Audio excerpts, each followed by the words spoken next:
ہے، سچ بولتا ہے، اس کے لبوں سے جھوٹ کبھی ادا نہیں ہوا کرتا۔ اسی لیے اللہ کے پیارے حبیب صلی اللہ علیہ وسلم نے فرمایا تھا نا، جب اپنی نبوت کی اعلان کرنے کے لیے کھڑے ہوئے تھے، میں نے تمہارے درمیان 40 سال گزارے ہیں، حل وجدتمونی کاذبا، کیا مجھے تو نے زندگی میں کبھی جھوٹ بولتے ہوئے دیکھا ہے؟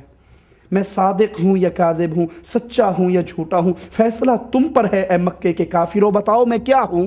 کفار مکہ رسول اللہ صلی اللہ علیہ وسلم کے 40 سالہ زندگی کو دیکھنے والے ایک لمحے کے انتظار کیے بغیر فوراً چیخ اٹھے، ما جربنا علیک الکذب، اے پیارے تیری زبان سے ہم نے جھوٹ کبھی سنا ہی نہیں ہے۔ تو صراط مستقیم پر وہ ہے جو زندگی کے ہر مسئلے میں امام الانبیاء محمد الرسول اللہ صلی اللہ علیہ وسلم کی حدیث، آپ کا فرمان، آپ کا قول، آپ کا عمل لیتا ہے، زندگی اس کے مطابق گزارتا ہے۔ اور مالک بیان فرما رہا ہے، وَمَن يُطِعِ اللَّهَ وَالرَّسُولِ، جو اللہ رسول کی اطاعت کر لے۔ غور کرنا، وَمَن يُطِعِ اللَّهَ وَالرَّسُولِ، کتنے نام آئے جی؟ 4 آئے، 12 آئے؟ کسی شیخ، کسی مرشد، کسی حضرت، کسی حاجی صاحب کا ذکر آیا؟ کسی بڑے صاحب کا آیا؟ خواجہ صاحب کا آیا؟ بابا صاحب کا آیا؟ 2 ہی نام ہیں۔ صراط مستقیم پہ چلنے والوں کے لیے کتنے نام ہیں؟ مالک کیا فرما رہا ہے؟ وَمَن يُطِعِ اللَّهَ وَالرَّسُولِ، جو اطاعت کرتا ہے اللہ کی اور اس کے رسول کی، فَأُولَئِكَ مَعَ الَّذِينَ أَنْعَمَ اللَّهُ عَلَيْهِمْ۔ اللہ اکبر، کتنا بڑا اللہ کی طرف سے انعام مل رہا ہے۔ اگر انسان کا مذہب، انسان کا منہج، انسان کی سوچ یہ بن جائے کہ زندگی کے ہر مسئلے کو، زندگی کی ہر مشکل کو، ہر اختلاف کو حل میں نے صرف 2 جگہ سے کروانا ہے، قرآن سے آیت مل جائے اپنا اختلاف ختم کر دوں گا، محمد کریم کا فرمان مل جائے اختلاف ختم کر دوں گا۔ جب سوچ یہ بن جائے، جب عقیدہ یہ بن جائے، جب منہج یہ بن جائے، جب لوگوں کی ڈھنڈوریوں سے نکل کر، لوگوں کی دکانداریوں سے نکل کر، لوگوں کے کھوکھوں سے نکل کے، گاؤں میں دیکھا ہے نا آپ نے، بسکٹ والے کا کھوکھا، جوتی ٹھیک کرنے والے کا کھوکھا کہتے ہیں، لکڑی کا چھوٹا سا دڑبا بنا کے ایک بیٹھا ہوا ہوتا ہے بیچ میں، ہیں یہ کھوکھے ہیں، ان سے نکلو۔ یہ دیوبندیت کا کھوکھا ہے، یہ بریلویت کا ہے، یہ سنیت کا ہے، یہ شیعت کا ہے، یہ وہابیت کا ہے، یہ جعفریت کا، یہ مولویوں نے دھندا چلانے کے لیے کھول رکھے ہیں۔ انٹرنیشنل بات کیا ہے کہ کائنات میں پوجا کرنی ہے عرش والے کی، طریقہ لینا ہے مدینے والے کا، اللہ کے علاوہ پوجا کسی کی نہیں، اور محمد کے علاوہ طریقہ کسی کا نہیں، صلی اللہ علیہ۔ اس سے کوئی اختلاف کر سکتا ہے؟ میں اس کو عالمی بات، انٹرنیشنل بات کیوں کہہ رہا ہوں؟ اس سے نہ پاکستان والے اختلاف کر سکتے ہیں، نہ انڈیا والے، نہ سعودیہ والے، نہ کشمیر والے، نہ برطانیہ، دنیا میں کوئی بندہ اس سے اختلاف، اور باتوں سے اختلاف ہو سکتا ہے، ایک کہتا ہے میں 4 مانتا ہوں، ایک کہتا ہے میں 12 مانتا ہوں، ایک کہتا ہے میں 10 مانتا ہوں، ایک کہتا ہے میں 20 مانتا ہوں، ایک کہتا ہوں میں حاجی صاحب کو، وہ کہتا ہے میرا لسوڑی شاہ، وہ کہتا ہے میرا بڑے، ان سے اختلاف ہو سکتا ہے، لیکن اللہ کا قرآن جہاں پر آ جائے اور امام کائنات محمد کا فرمان جہاں پہ آ جائے، اس سے کوئی اختلاف نہیں کر سکتا۔ اور جو اختلاف کرتا ہے، اللہ کہتا ہے فَلَا وَرَبِّكَ لَا يُؤْمِنُونَ، جو محمد کے فیصلوں سے اختلاف کرتا ہے، اللہ اس کے ایمان کا انکار کر رہا ہے۔ اس پر ملتا کیا ہے؟ اللہ رسول کی اطاعت میں آئیے قرآن سے پوچھیں، فَأُولَئِكَ مَعَ الَّذِينَ أَنْعَمَ اللَّهُ عَلَيْهِمْ، یہ وہ مبارک لوگ ہیں، یہ وہ عظیم لوگ ہیں جو اللہ کی اطاعت کرتے ہیں، رسول اللہ کی اطاعت کرتے ہیں۔ فَأُولَئِكَ، یہ وہ لوگ ہیں، مَعَ الَّذِينَ، یہ قیامت کے دن ان کے ساتھ ہوں گے، أَنْعَمَ اللَّهُ عَلَيْهِمْ، جن پر اللہ نے انعام کیا۔ وہ کون ہیں؟ وہ کون ہیں؟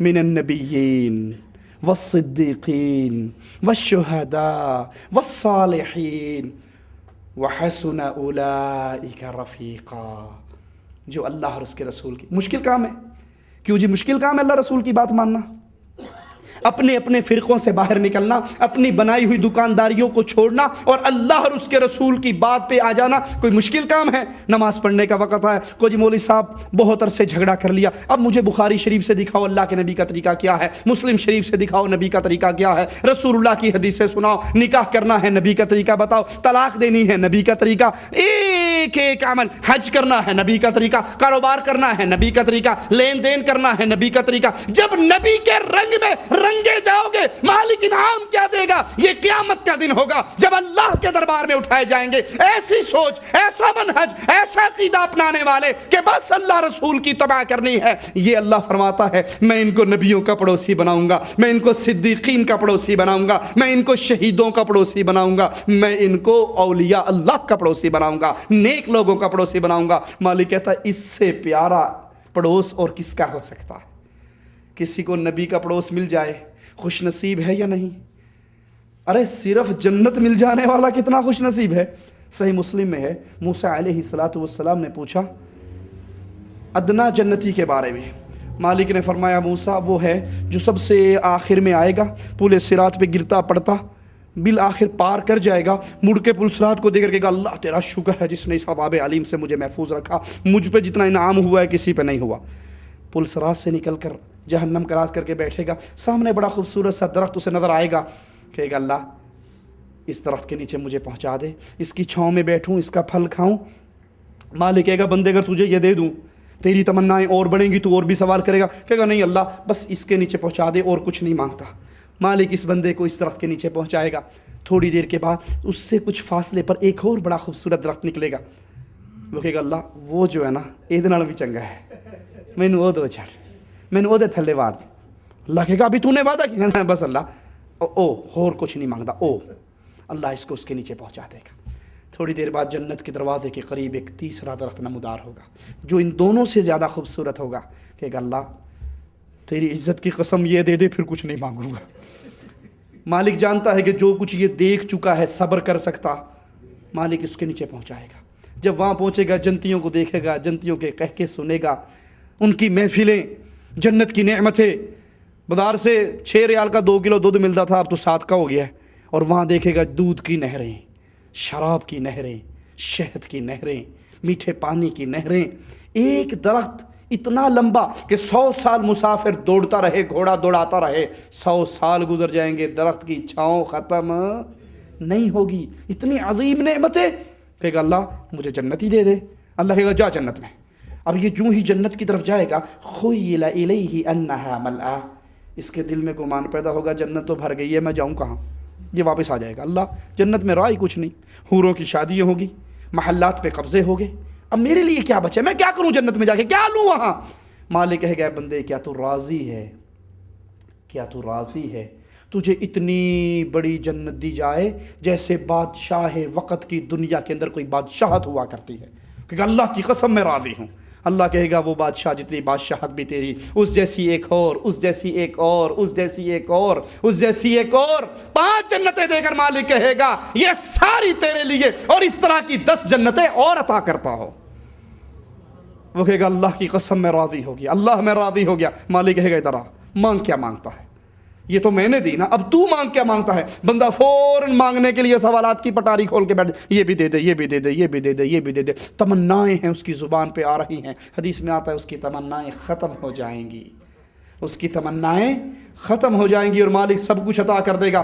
پھر مالک اس کو خود یاد کرائے گا یا عبدی اولا تريد كذا، تجھے فلاں نعمت جنت کی نہیں چاہیے؟ کہ اللہ چاہیے، کہ یہ بھی تیرے لیے. فلاں نہیں چاہیے، اللہ یہ بھی چاہیے، یہ بھی. اللہ اس کو خود جنت کی نعمتیں گنوا رہا ہے اور مالک اس کو عطا کر رہا ہے، وہ مانگ رہا ہے، اللہ دے رہا ہے. موسیٰ علیہ السلام نے جب یہ بات سنی کہا اللہ یہ سب سے ادنا جنتی ہے تو سب سے اعلیٰ جنتی کا کیا حال ہوگا؟ فرمایا موسیٰ وہ تو وہ ہے جن کو وہ کچھ ملے گا جو نہ کسی آنکھ نے دیکھا ہے، نہ کسی کان نے سنا ہے، نہ کسی کے دل میں اس کا خیال ہی آیا ہے. تو مالک اس سوچ، اس فکر، اس منہج، اس عقیدے پہ چلنے والوں کو کہ ہم نے اللہ کی اطاعت کرنی ہے، رسول اللہ کی اطاعت کرنی ہے، اللہ کی عبادت کرنی ہے، طریقہ رسول اللہ سے لینا ہے صلی اللہ علیہ وسلم. جو اللہ رسول کی اطاعت کا عہد اس دنیا میں کر لیں ہر مسئلے کے اندر، مالک ان کو کیا انعام دے رہا ہے کہ ان کو پھر ادنا جنتیوں والا ٹھکانہ نہیں. من النبیین، یہ نبیوں کے پڑوسی ہوں گے، یہ صدیقین کے پڑوسی ہوں گے، یہ شہیدوں کے پڑوسی ہوں گے، یہ صالحین کے پڑوسی ہوں گے. یہ آیت ہمیں جن نعمتوں کا ذکر کرتی ہے ذرا ان کی فہرست سنیے. دنیا و آخرت کی ہر بھلائی ملتی ہے رسول اللہ صلی اللہ علیہ وسلم کی طرح سے. دنیا اور آخرت کی ہر بھلائی کس کی تباہ سے ملتی ہے؟ کسی شیخ کا نام آیا، کسی امام صاحب کا نام آیا، کسی پیر صاحب کا نام آیا؟ نام نامی اسم گرامی محمد الرسول اللہ صلی اللہ علیہ وسلم. حق پر پختگی، عزیمت، اور دشمن کے مقابلے پہ اللہ کہتا ہے ثابت قدمی دیتا ہوں. صرف اجر ہی نہیں، اللہ کہتا ہے بہت